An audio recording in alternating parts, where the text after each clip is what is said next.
Tanzanie, la présidente Samia Hassan craint la perte de financements internationaux après les violences électorales. La présidente tanzanienne Samia Suluhu Hassan a reconnu mardi 18 novembre 2025 que les violences post-électorales du pays menaçaient l'accès vital du gouvernement aux financements internationaux. Les élections du 29 octobre 2025, qui l'ont déclarée victorieuse avec plus de 97% des voix, ont été entachées par 3 jours de manifestations d'une violence extrême. L'opposition dénonce une répression sanglante, affirmant que plus de 2000 personnes auraient été tuées lors des troubles. Des centaines d'individus ont été arrêtés et inculpés de trahison. Le scrutin a été largement critiqué par les principaux rivaux des 2 plus grands partis d'opposition qui n'ont pas été autorisés à se présenter, limitant drastiquement le choix des électeurs. Face à ce climat, la présidente Hassan a exhorté son nouveau cabinet, incluant sa fille et son gendre, dont elle a annoncé la composition lundi 17 novembre, à trouver des sources de financement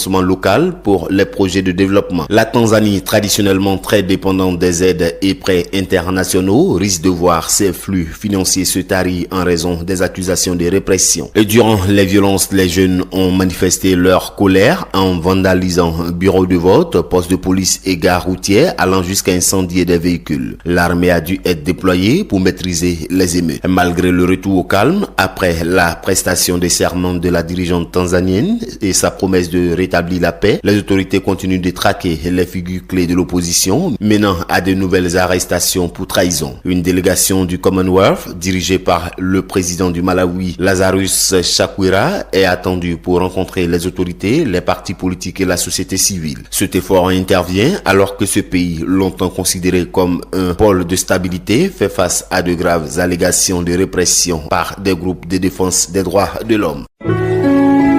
Accra, Agence Presse Radio et Audio.